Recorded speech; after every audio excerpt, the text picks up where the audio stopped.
Welcome to Saints and Feasts of the Catholic Calendar, meeting the greatest men and women who have ever lived. May 25th, St. Gregory VII, Pope, religious, 1015 to 1085. A pope dies on the run. The last words spoken by Pope St. Gregory VII were, "I have loved justice and hated iniquity. That is why I die in exile." His enemies would have claimed that they loved justice equally as much, but understood it differently, which is why the Pope had to die on the run. No one really wins epic battles for power, though one side may prevail in the short run. Everyone loses something in a fight. Some their dignity, others their property, their position, or maybe their teeth. There is no such thing as a win-win outcome.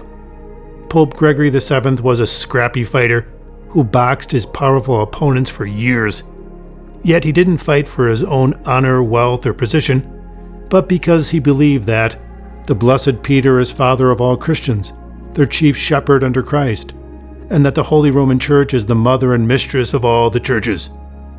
He battled for the right of the Bishop of Rome to govern the Church's internal life free of interference from worldly powers. Pope Gregory's victories and losses colored all of medieval history and established key precedents for the perennial tensions between church and state, which continue until today. Gregory VII was baptized as Hildebrand in the Tuscany region of Italy.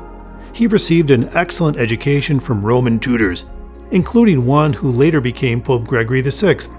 Most of his adult life was dedicated to serving various popes in important diplomatic and administrative roles. He was one of the most essential papal advisors of his era, even helping to craft the church law limiting papal conclaves to cardinals alone.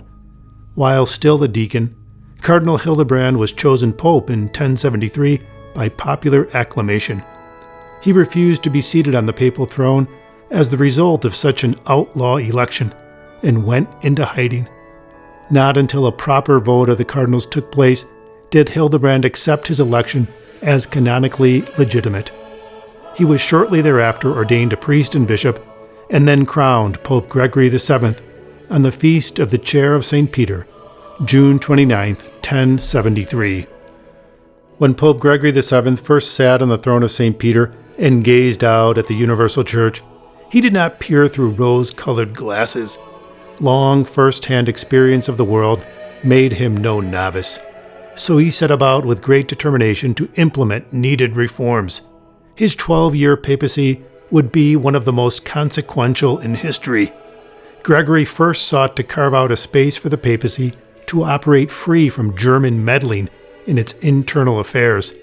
It was common at the time for princes, kings, and other powerful laymen to appoint clerics to their positions and to invest or clothe new bishops at their ordination masses with the symbols of office, such as their pastoral staff, mitre, and ring. Gregory decreed an end to this practice, not least because of the confusion it engendered about who was the source of the bishop's authority.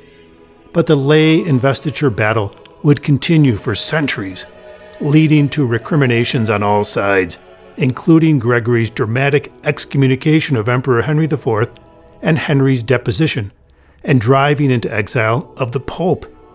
Incredibly, as late as 1903, the Holy Roman Emperor still directly intervened in a papal conclave, exercising his ancient right of veto to block a cardinal from being elected pope. Pope Gregory VII pulled every lever at his disposal to make priestly celibacy compulsory, sought to heal the schism of 1054 with the Orthodox, railed against simony, the purchasing of church offices, and encouraged the recovery of the holy sites in Jerusalem, a harbinger of the Crusades, which commenced soon after his death. Gregory also memorialized in the clearest of terms the Church's theology of the real presence of Christ in the Holy Eucharist, a statement of faith that presaged the deep devotion to the Blessed Sacrament, so characteristic of the High Middle Ages.